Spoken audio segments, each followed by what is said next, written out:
Actually ban away the Gnar instead from Doran.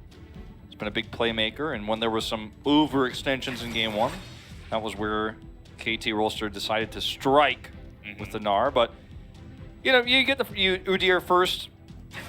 Rascal, you know, often been the priority in most of these drafts for Gen.G, but it looks like they're just gonna go back to Rel. Olaf, tried and true combo, even with Olaf being a little bit lower priority these days. It's actually kind of back on the rise, I'd almost say. Yeah, it's pretty interesting. Not sure exactly why. I mean, it's decent into the Udyr. It's great into the Hecarim, but they have that one banned away. Tristana is going to be taken away this time, actually, by KT. So they go for Tristana Alistair. Definitely a mix-up from game number 1. Well, I really like this because we've seen the power that is provided when you have Rel together with the Tristana, especially with Olaf attached. And we even saw the Orianna come through last game is another option that you can go with when you have these champions locked in. Looks like they're just going to take the Kai'Sa here early so that doesn't get banned away. You still have a top-tier AD carry option. Yeah, the Olaf rise here again is really interesting. It feels like people figured out that Stridebreaker is really good for him. You can have that extra gap closer. Can put a lot of pressure on in mid, where Olaf spends a lot of his time nowadays. Another target towards Doran with the Aatrox ban here. Something we've seen him play very well. And it feels like Gen.G are just trying to make sure game 1 doesn't happen again with this draft. Yeah, pretty much. Just trying to shut down all the options, and especially Doran, who is a big option on the side of KT. That Cho'Gath ban is very curious. Maybe thinking about some kind of a big tank up in the top side. They don't want to have the Cho into that. Could just blind pick Sion, you know, and that's going to be a good option. Ornn, something that, you know, we don't really talk about, but was played, obviously, last game from Rascal. Can be a strong option. Syndra ban coming through here. Could be matched by an Orianna ban for BDD, which would limit his options quite significantly. And if you play the Azir blind, you do eliminate a lot of the options that Gen.G can play. I don't think you want to run the Lucian with the Udyr pick here, though, unfortunately. Too difficult to execute. And they do ban the Orianna. So where did Gen.G go here? You know, if you're BDD... Azir. I mean, I think if you want to go Azir, you have to wait till the final pick, though. Irelia is a strong top lane option. That would be blind pick Irelia over on the top side, kind of anticipating a big tank that Cho'Gath could be good into. Almost like hovering it and saying, you know, remember that we can play this. Remember that this is available. Almost feels like KT should just play for scaling to match, put something like the Victor up here.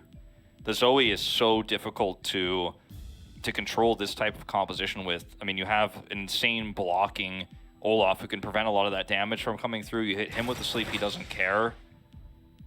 Zoe is not going to have a terrible time into the Azir and isn't going to be very easily caught by Emperor's Divide. So in terms of that safety, sure, in the lane matchup, but in the team fights later, the safer scaling is 100% going to go to BDD here. And they are going to pick the Sion, it looks like. Yep. This means that Gen.G get the final safe counter pick here.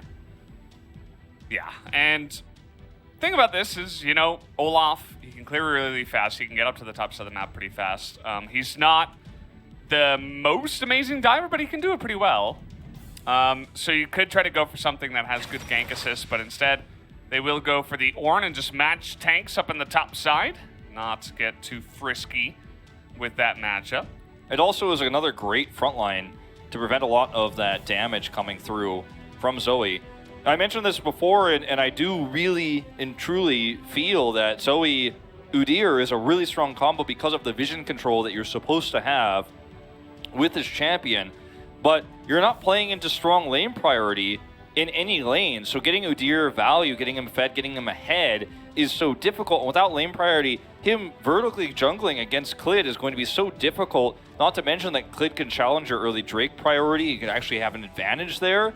So the Udyr pick was strong, B1. There's so many different compositions you can build around. But when you end up with a composition like this, I don't like it as much anymore sure, I like the synergy with the Zoe quite a bit, but if you go down this path as KT, it's a very difficult composition to execute. And once again, you're putting all the pressure on Dove, just like we saw in the Lava game in the previous series.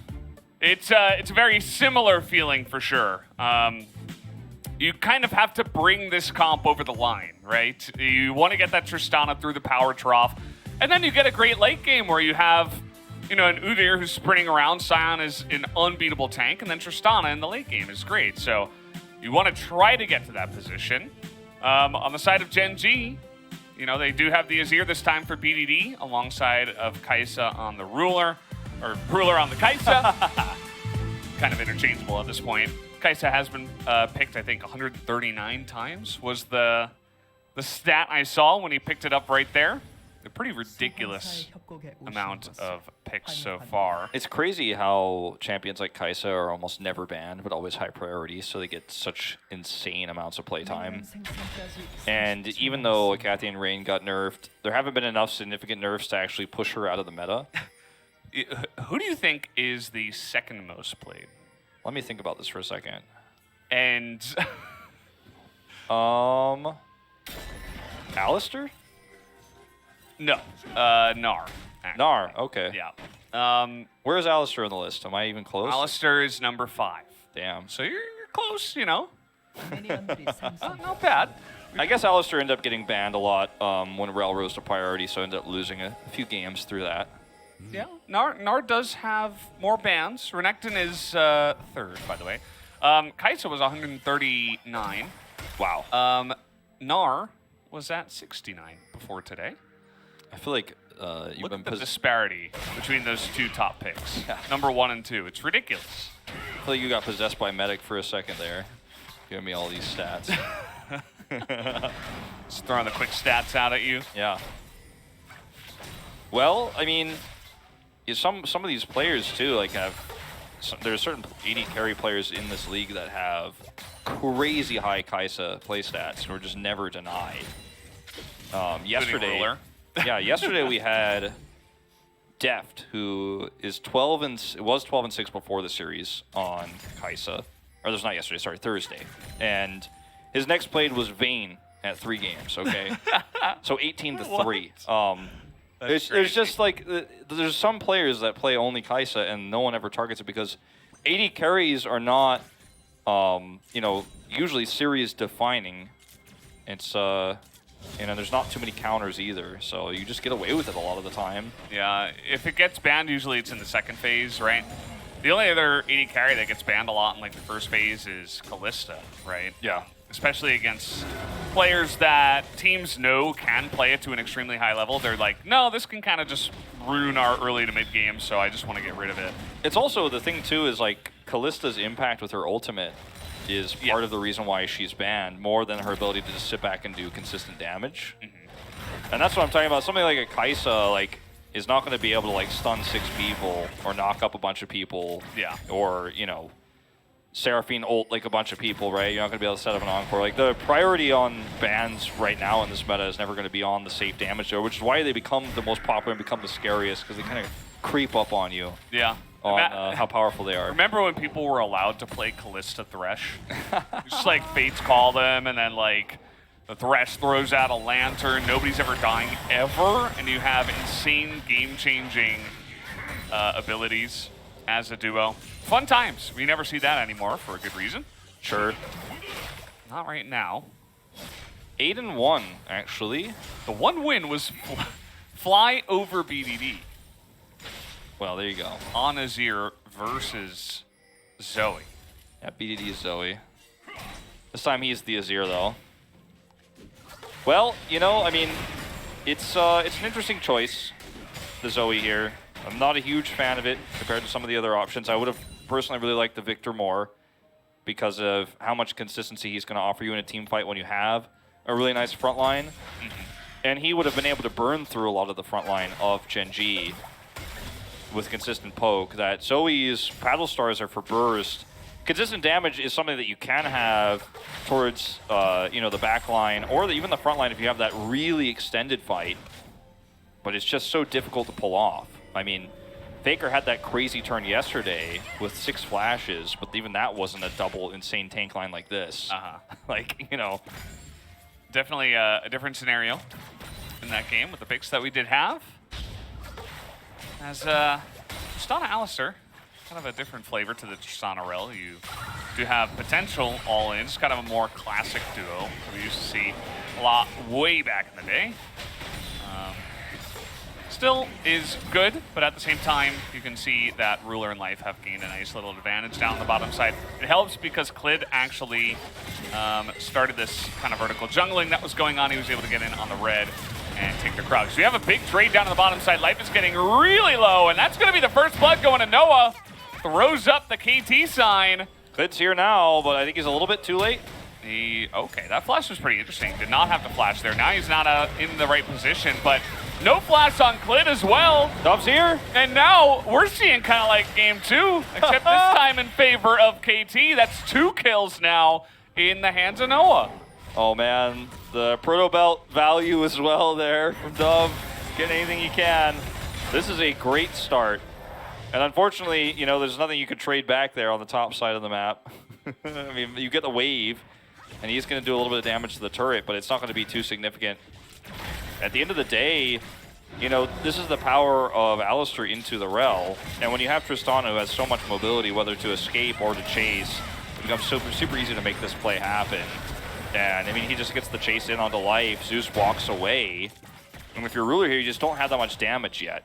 Then, this is actually a really intelligent flash because he wants to be able to make sure he can follow up on this chase. Zeus comes in, and, you know, if he got slowed there, it would have been a little bit tougher. Dove comes through, and Ruler just has to get out of dodge. Meanwhile, Drake going to go down here to Clid. So that's your silver lining here. Yeah, it was pretty interesting because Gideon didn't hold the top wave, so I thought maybe he was trying to be more present on the bottom side of the map, but he's not able to be present when it comes to the Dragon fight. Probably mostly because their back lane had to, or their bottom lane had to back, and they didn't have much vision in this river because of that. But still a really nice start here for KT, obviously, and here comes Noah once again.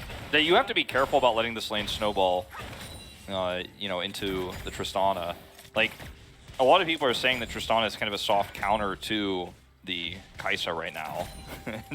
Like, if you end up getting ahead here, it's really difficult to recover, especially with Alistar, because he's going to be able to just constantly push up, and he's so tanky that you can force trades into your favor, then waves get crashed, then turret plates come through, and it's a whole disaster, you know, for the bottom side. It's actually down on CS because of those really aggressive trades, so end up losing some waves, but I think he'll take it. If you're Noah right now, 2x2 yeah, in the kills. You get it, you know, it's the arc, and yeah. There's like 2 players on the bottom side, 2x2 in the bot lane, you know? Wow. Is that where he got his nickname from, I wonder? Blind pick, both teams playing the same champions? I don't know. Noah certainly forehead maneuver there. We do have the Olaf running away. He's not going to be able to no blast do anything here. Yeah, you just have to run away. He does ghost again. This is a very common thing that you see on like Hecarim most of the time, where they take ghosts and then you go Lucidity boots and your ghost cooldown is ridiculously short. Yeah. You can just use that very often. I mean, Ragnarok itself is basically Ghost, so... Well, when you combine the two, that's when the real power shines through. So you're always able to get out of a lot of sticky situations. I mean, with this lead, too, Gideon starts to get some vertical jungling done, steals a lot of camps. They have priority right now for just the moment, over this Rift Herald. So Noah's actually going to try to further his lead by taking the red. You got to be careful about this one. Unfortunately, Azir is here. I don't know if he could fight this. No chances taken. Gideon he had that within 27 health of just hitting the eye and killing it. Yet, he was still taking it so carefully. Yep. Just to make sure that Clid didn't do any shenanigans and steal that one away. I can't blame him, you know? We mentioned how much is on the line, right? You don't want to make any mistakes in these games. BDD, meanwhile, just slashing away here in the mid lane. And I thought with BDD's prio there, it was a little bit risky to take that Drake, but they had everybody rotate over. Doran had prio. This ends up being a free Herald. I wonder where they'll put that is the real question for me. I mean, you can just give a lot of extra gold to Noah and allow him to snowball the game, or you can buff up your really strong and solo tank in the Scion. I mean, Udir's kind of tanky, but not going to be able to offer the same amount as an Olaf. So we'll see where they end up pushing this. Looks like they might just drop it in the bot right away. Looked, I should say, as he is going to walk away from that. They had this wave controlled, but not going to be the case. Yeah, you know, none of these turrets have really taken any plate damage yet, so maybe just waiting to see if anyone can get some poke down onto some of these turrets first, so you could potentially get not only the plates, but the first blood turret. Gideon is going to be spotted here. Lid in kind.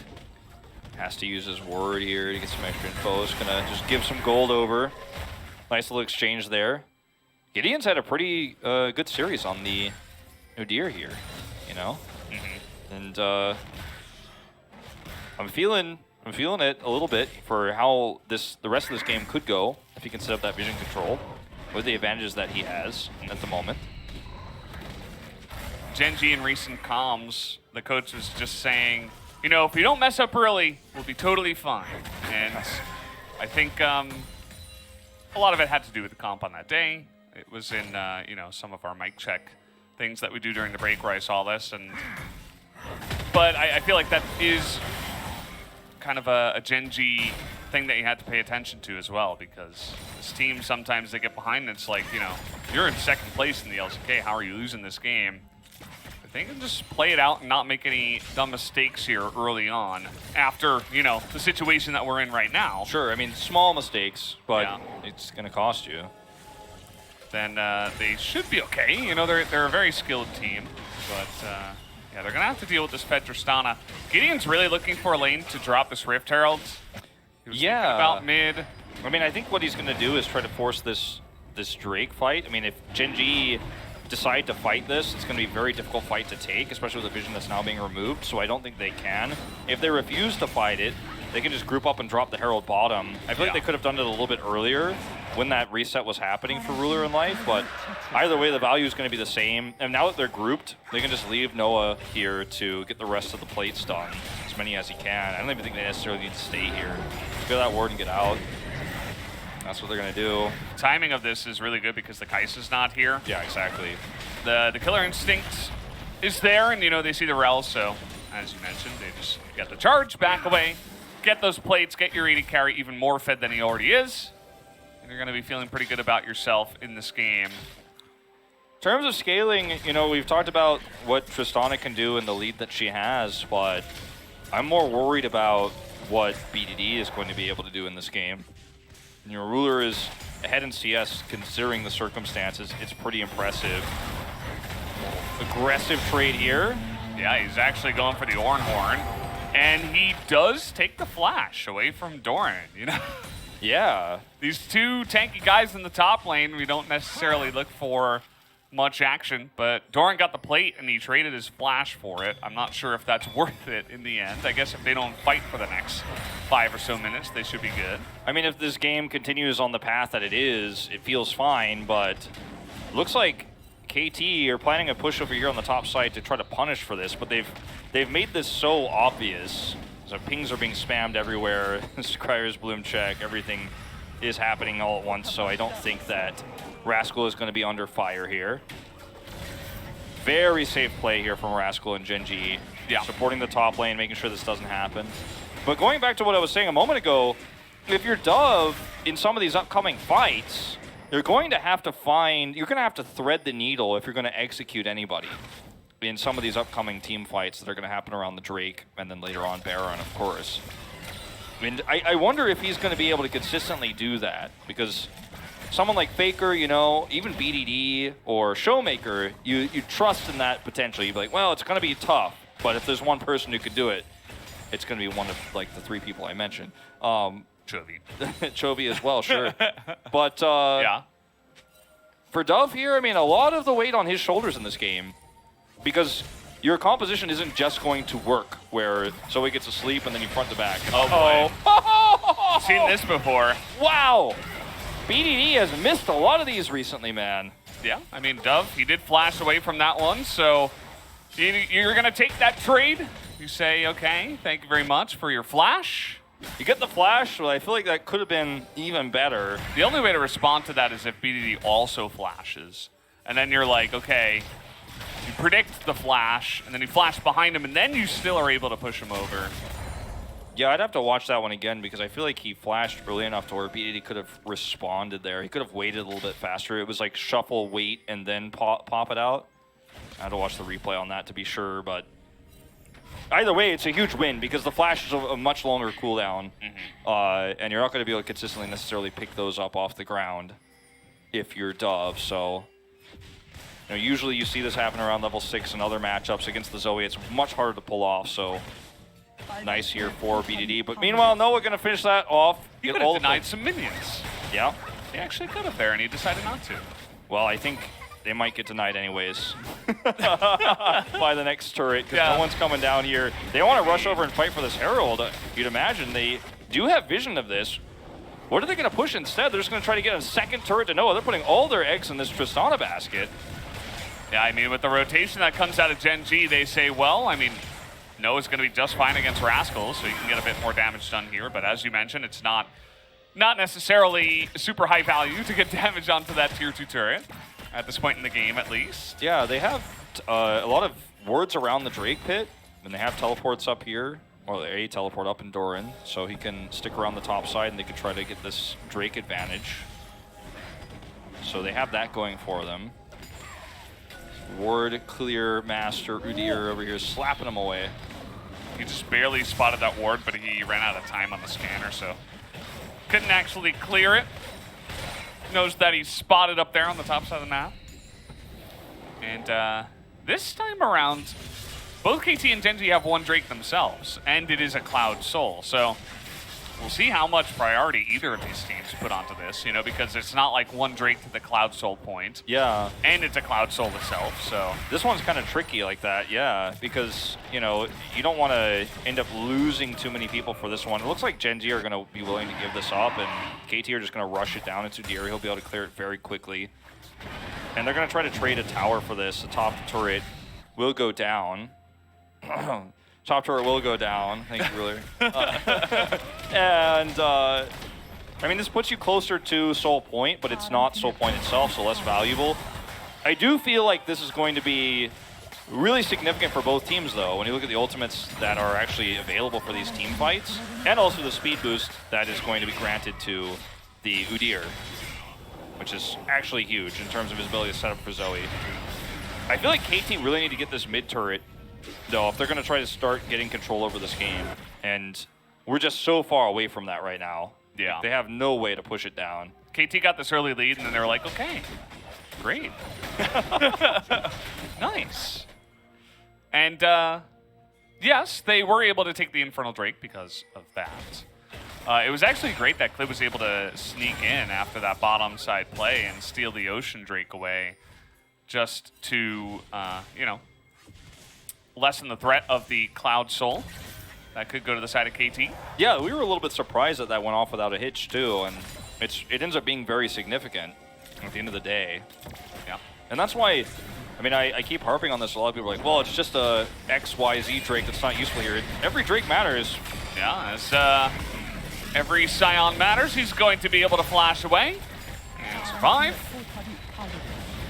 And you can see this is kind of the state of the game here where neither team is really looking to overstep their boundaries. Gen.G know that they want more time to try to scale up BDD, and they know they're a little bit behind, and the Tristana is really scary right now, so they're just getting small objectives and going with that. KT aren't really being super proactive with their lead.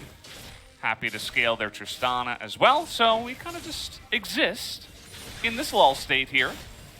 Tristana is going to be the champion that can help break up this tank line from a fairly safe distance as the range starts to increase. And, you know, that's when you can, if you can chip those players down with Paddle Stars and Tristana autoing safely, which is way easier said than done. I could see the front-to-back team fight working out, but I want to see how this is played by Dove first before I can judge this composition, because again, this is a very difficult to execute style into the draft of Gen.G, so you know, it's very obvious that there are scaling parts that for both teams that work very well. However, one is harder than the other, and one mid laner is more storied than the other as well here. So this next Drake fight might give us the first like real 10-player fight of the game. I think that's going to give us a huge indication as to how much this, whether this will work or not for KT in terms of the front-to-back team fight with Zoe Paddle Stars.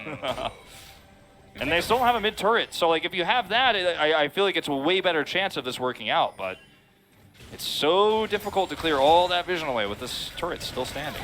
Yeah, takes a little bit of the power away from the Zoe, and you know, taking a look at some of the itemization here, there's not much else going on right now. The Leandries, I feel like definitely a good choice for the Zoe. If you were looking for the early game big burst damage against some squishies, maybe you go for Ludens, maybe you can think about Everfrost, but the Leandries here, you're mostly going to be hitting Rel, Olaf, Ornn, so you want to be chipping away at those tanks.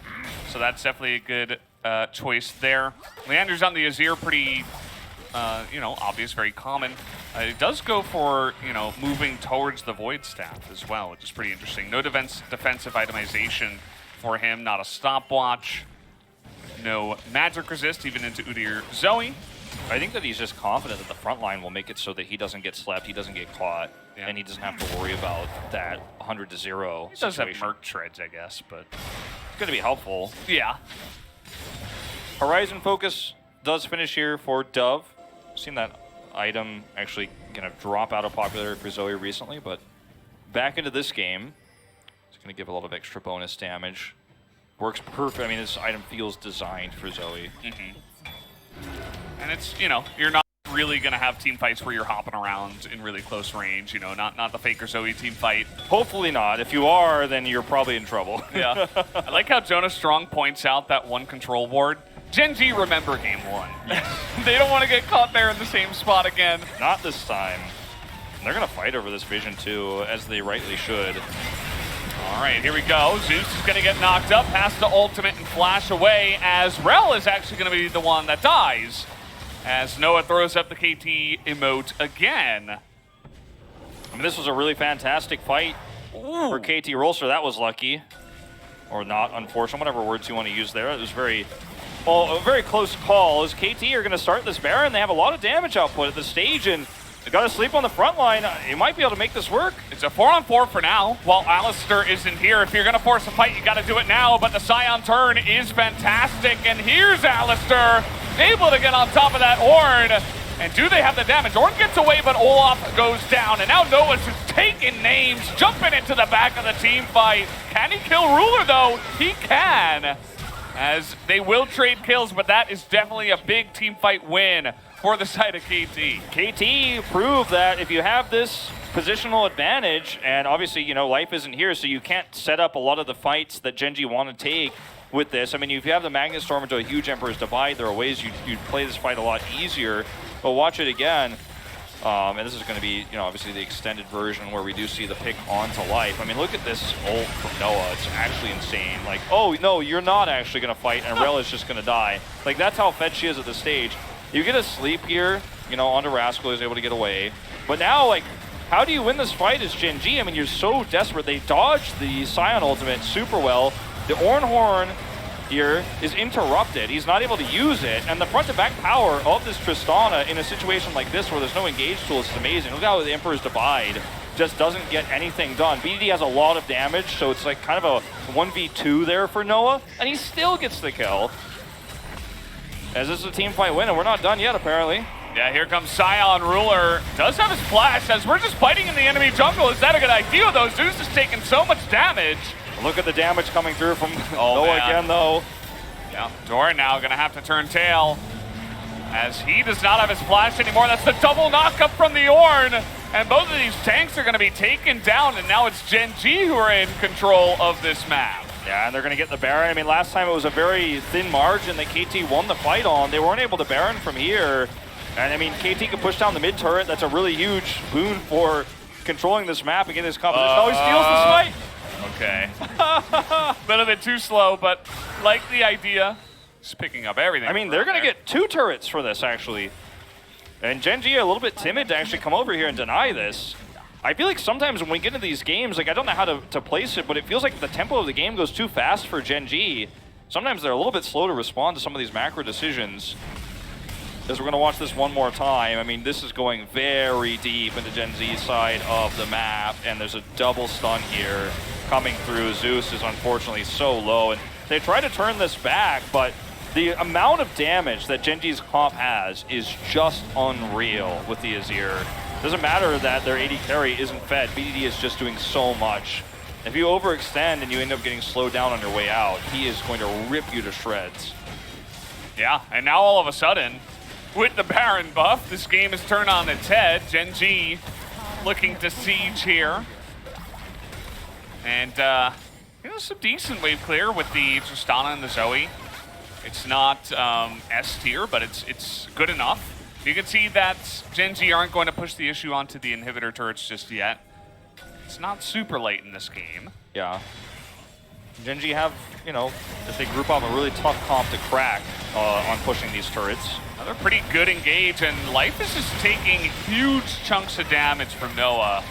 You saw they were trying to recreate it in the enemy jungle the last time around, but when they're defending and anyone gets in range, Noah can still do the same thing he did to Life a couple fights ago. See that sleep miss actually onto BDD. If that hits, that's also a pick potential right there. It was a really nice attempt from Dove.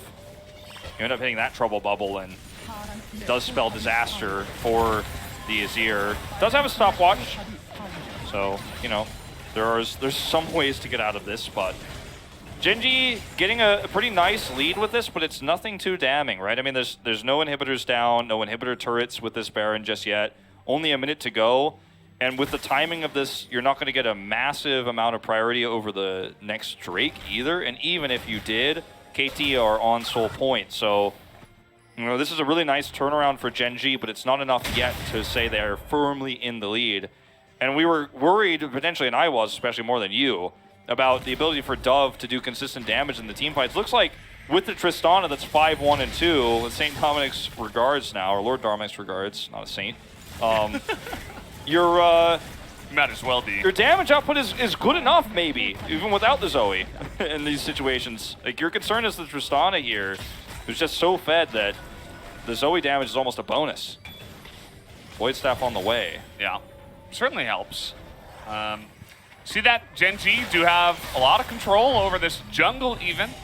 Still with the Baron buff that did just time out. Actually going to use the last bit of that, this Life, to go home, pick up some more wards. Definitely the right move there. For KT, as we approach this this Drake fight, 35 seconds to go on it. Scuttle's up was taken just before this, which is massive. It's hard for Gen.G to actually get in there, or rather it's hard for KT to get in there unseen. A lot of extra vision advantage. If you have that, you can use Zoe so much easier for free. Now you have to fight your way to vision control through this mid-prio. All right, here we go. Chipping away at the front line once again. Zeus forced to ult, but Rascal taking a lot of damage. Doran front to backing, but that is a massive engage that comes in from Life. Able to kill Noah immediately. And they're going to chop down 3 of them, if not 4. Dove is going to have to flash away. And that might just be Gen.G looking to push and end this one. I mean, they might very well be able to. That was a really nice engage from Life to just turn the whole thing on its head. And you could see the damage output was there for KT Rolster, but the front line is just so tanky. I mean, you almost get Clid, you almost get Rascal, but you get neither of them. And now one last stand here for KT Rolster. They're going for it. Rascal is going to come back with the TP. There it is. You got to burst down these turrets, and Gideon can't really do much. It's solo. Dove is trying his heart out here to do as much poke damage as possible, but Rascal is just in the front, and they knock him up, and there's nothing that he can do here. Ruler desperately trying to flash in, get the last couple of autos, and they will. Just barely. Gen.G